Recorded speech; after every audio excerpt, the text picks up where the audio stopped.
కాళేశ్వరంపై తప్పుడు ప్రచారం చేస్తున్నారంటూ మాజీ మంత్రి హరీష్ రావు మండిపడ్డారు. కాళేశ్వరంపై తప్పుడు ప్రచారం చేసేవాళ్లు అన్నం తింటున్నారో పెంట తింటున్నారో అర్థం కాదంటూ వ్యాఖ్యానించారు. ప్రజలకు అన్ని విషయాలు తెలుసన్నారు. కాళేశ్వరంతో 1 ఎకరం పారలేదని ఉత్తమ్ కుమార్ రెడ్డి అంటున్నారని, కాళేశ్వరంలో భాగంగా ఉన్న రంగనాయక సాగర్ నుంచి పొలాలకు నీళ్లు వచ్చింది వాస్తవం కాదా అని ప్రశ్నించారు.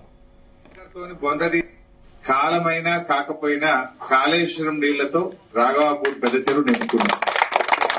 ఇలా యాసంగి పంట అయిపోయినాక కూడా చెరువు నిండుకున్నది. యాసంగి పంట అయిపోతే ఏమైనా ఉంటాయి, అసలు చుక్క ఉన్నాయి చెరువులో. ఒకప్పుడు ఇదే రాఘవాపూర్ లో బతుకమ్మ పండుగ నాడు బతుకమ్మలు వేయాలంటే ట్యాంకర్ తోని బొంద తీసి నీళ్లు పోసి అలా బతుకమ్మలు వేసిన రాఘవాపూర్ పెద్ద చెరువు. కానీ ఇవాళ అదే రాఘవాపూర్ పెద్ద చెరువు ఎండాకాలంలో కూడా నిండు కుండలెక్కు ఉన్నది. అంటే ఇది బీఆర్ఎస్ ప్రభుత్వం కేసీఆర్ చేసిన కృషి కాదు.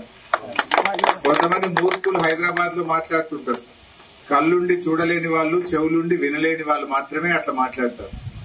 ఆ ఉత్తమ్ కుమార్ రెడ్డి మరి జ్ఞానం ఉందా లేదా నాకైతే అర్థం కాదు. ఆయన మాట్లాడుతుండే, నేను ఎక్కడ సూర్యాపేటలో మాట్లాడి ఏమంటాడు, కాళేశ్వరంతో 1 ఎకరం పారలేదు. మరి రాఘవాపూర్ పెద్ద చెరువు నిండింది ఎట్లా, పారింది ఎట్లా? ఏమైనా బుర్ర ఉన్నదా లేదా?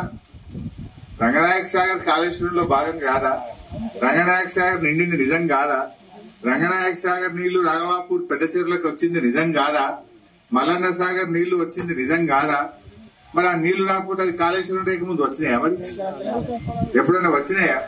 మరి ఆ కాంగ్రెస్ వాడికి బుద్ధి ఉందా?